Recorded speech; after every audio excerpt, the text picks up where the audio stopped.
So this player from Kazakhstan might actually be some regular. If we don't see anything weird, so this is already also a sign that he's a regular. Like it is like a reverse sign because recreationals tend to just limp the button or go bigger than 2x, so maybe 2.5x or 3x, sometimes even 4x. So if you see someone just min raising and is not going too much out of line, he's very likely a regular. Okay, and he's again that this is very, very important as well. I'll already mark him as a recreational because he donked the flop. This is something that you should do GTO wise only very, very rarely, and in practice you should probably just don't do it at all.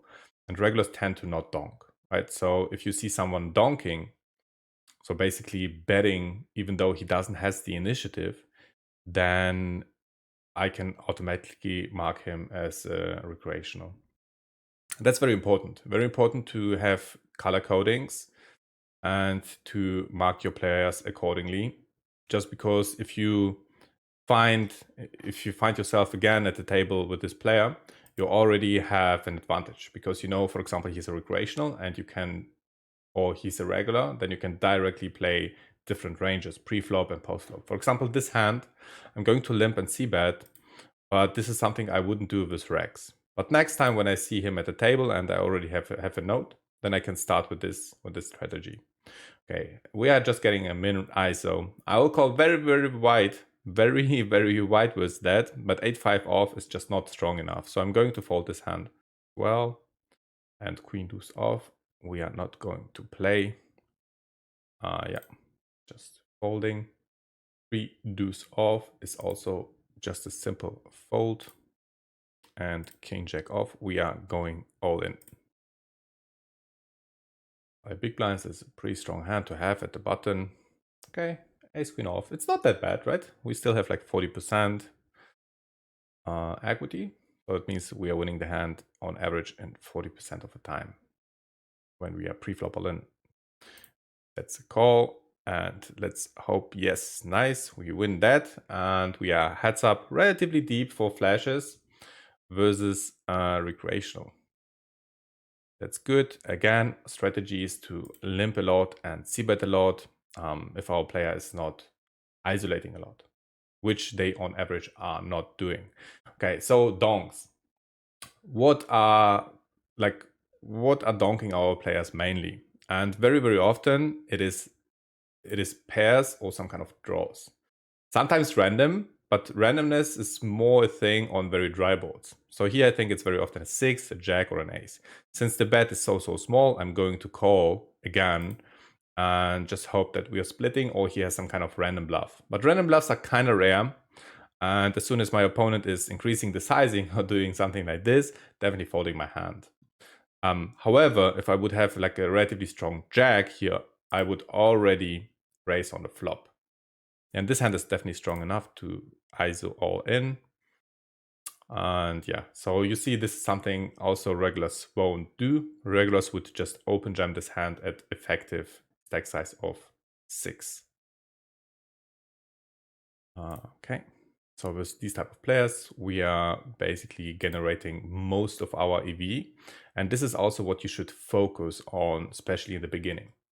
A lot of players are doing the mistake of focusing too much on the play with regulars and don't focus at all or like very little on studying the game with recreationals. But this is actually the most important thing. So study the game with recreationals, not the game with regulars, especially at the beginning. On low stakes, you're facing 80-90% recreationals, and this will be also very important for higher stakes because recreationals don't really change. If you can crush recreationals on the $5 stakes, you will also crush the recreationals on $100 stakes and $250 stakes. So this is already like an investment for the future because this is something you need to be really, really good at to have a very high win rate. It's always the players that are best with recreationals who have the highest win rates. And this is true for the low stakes, for the mid stakes, and also for the high stakes. Okay, so yeah, like a lot of like push or fold. This is like relatively simple. Just get yourself some decent charts and then you're basically good to go. Okay, so now I'm definitely going to mark this player as a regular. So you see I have like tight regs, aggro regs, and like basically unknown regs. And I have maybe recreational. I mean, I call them fishy just because it's shorter. So blue is like maybe recreational, where I'm not sure. But the other, yeah, like tight recreational and just random recreational. King Jack off should be a call. I'm not sure about this player. On the low stakes, this might actually be a fold, but I hope that he's also jamming hands like King 9 off and King 10 off. And then this should be, then we are dominating our opponent often enough. This Dimitri guy from Belarus, probably also a regular. Let's talk about some country reads. There are some things you can take out of the country from your opponent, and it's just the likelihood of our opponent to be a regular or a recreational. Because if you have a player for example from Lithuania or from Poland or from Belarus or from Estonia, etc., then the likelihood of them being a recreational is relatively low, and the likelihood of them being a regular is relatively high, right? So there are Lithuanian stables and Polish stables. Then, so a lot of players actually are quite educated in terms of poker, and they are grinding, and they can grind relatively low stakes already for a living because the cost of living is relatively low in these countries, right? So if you face a player from these countries, very often they are just regulars, not 100%, but I say like 80% true. And yeah, like same for players from like South America, right? So if you face a player from Brazil or maybe from Argentina or Chile, then very often they are just regulars. Yeah, and then same, like kind of true. I mean, I'm originally from Germany, so I can say that. If someone is from Germany, for example, on the table, especially nowadays, after they got these like pretty bad regulations in Germany, then very often they are just recreationals because they don't know that spin and goes are now not really profitable for Germans anymore in Pokerstars, and they are still playing even though they are not getting rate back, etc. So that's why if you face someone who's playing flashes and he's from Germany, 90% that, or let's say 99 or 95% that he's a recreational. This doesn't have to be true for other sites where they might still get a little bit of rake back, but like on PokerStars and GG Poker, that's very, very likely true. Okay, going to fold this hand. Yeah, so this also a hand that he shouldn't play from this position. So I'm 100% confident that this is a recreational. And this is a skill you should acquire 100% to support recreationals as fast as possible. This is very, very important for your win rate. And there are always a couple of things to take a look at or like to focus. And that's first, button limps, button 3x's, button 2.5x's. Okay, so this is the first point. If someone is limping or 2.5xing for the button, insta note. Second thing, if someone is donking, big blind with button. For example, you raise from the button, he's calling from the big blind, and then he's leading into you. Insta note. Regulars don't do that. Third point, heads up. If they 2.5x, 3x, etc., right? So sizings are very, very important. So I expected him to be a reg. He's from Belarus. We already faced him a couple of times. So I'll just mark him as recreational. No, as a reg. Yeah. And then there are some countries where it's like 50-50. Because there's like cost of living is relatively low, but there are still a lot of like recreationals coming from, and that's, for example, Russia, right? So you have like one of the best players in the world from Russia and one of the worst players of the world there from Russia. So a lot of recreationals, but a lot of regulars as well. Back in the days, it was the USA, right? So again, like United States, most of the best players were from there, and then also a lot of like recreationals. It was true for Germany before they made the regulations. It was like 50-50. Now it's mainly recreationals. Yeah, and other like UK, for example, a lot of very good players, but also a lot of like recreational. So you don't really know. You need to to basically try to figure it out. Okay, so this player also from Belarus. So I guess he will be very likely regular. Good. Ace 3 off. Deeper, I'm just folding, but he's very short, so effective stack size is relatively low, and I'm just going to open jam this hand. He will call me very, very loose with a lot of hands that are worse. Actually, I think he shouldn't fold a hand here in the big blind. Okay, definitely calling the jack 3 off. We are basically not folding a single hand if someone is going all in with under like 2.5 big blinds. Okay, so this hand would be an open jam first in, but with an all in, this is a simple fold. Queen 9 suited.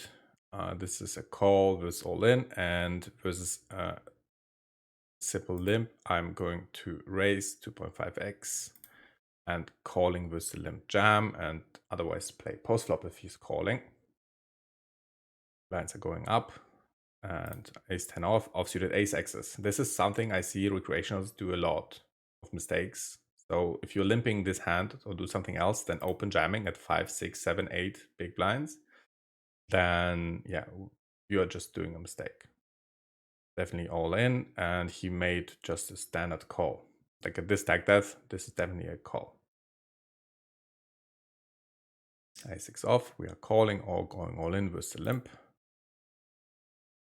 Yeah, so you see I'm playing very, very straightforward. Most of the time with recreationals, you just raise your top range, limp your bottom range.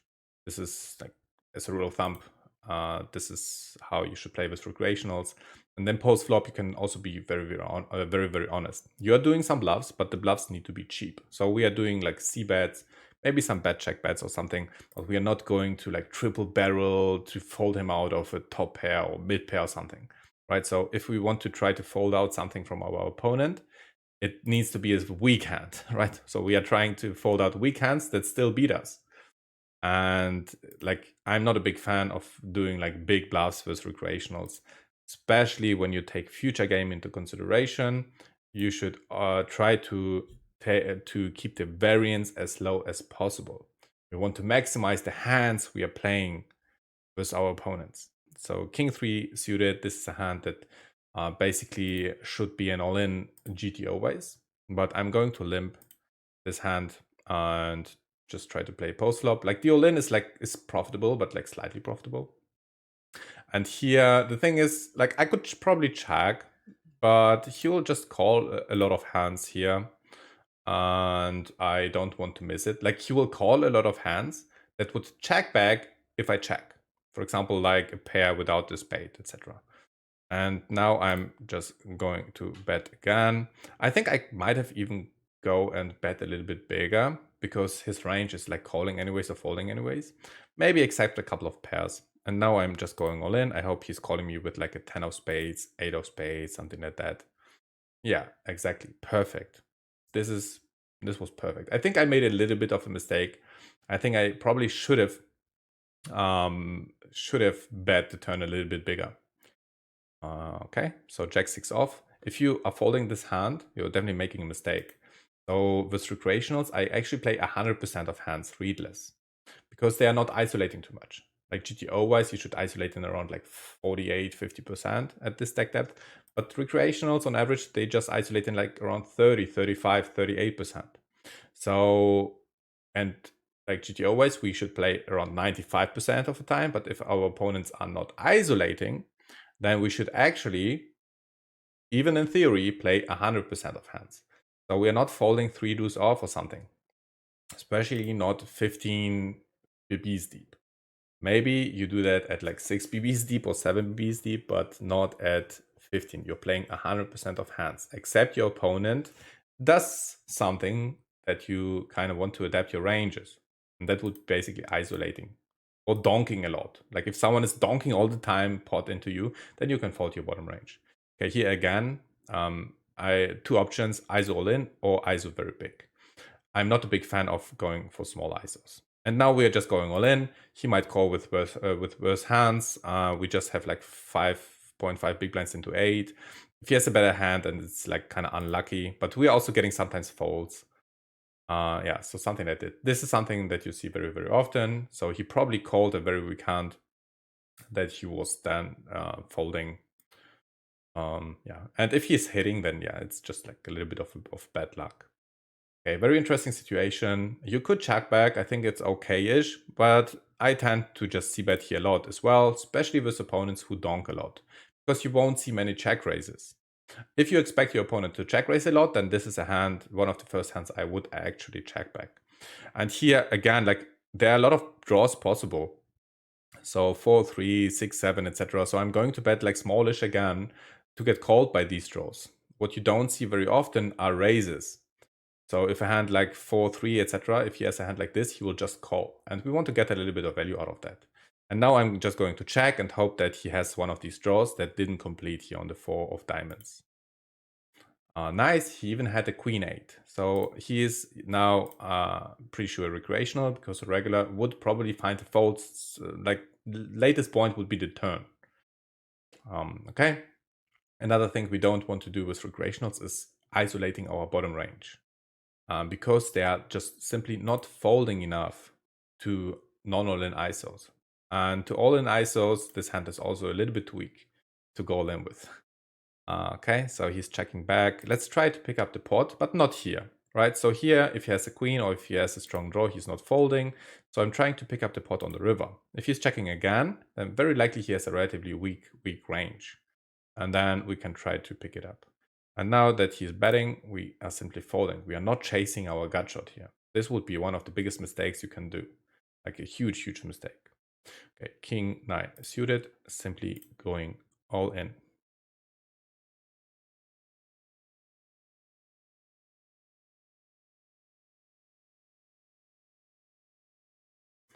Okay, nice. And going all in here.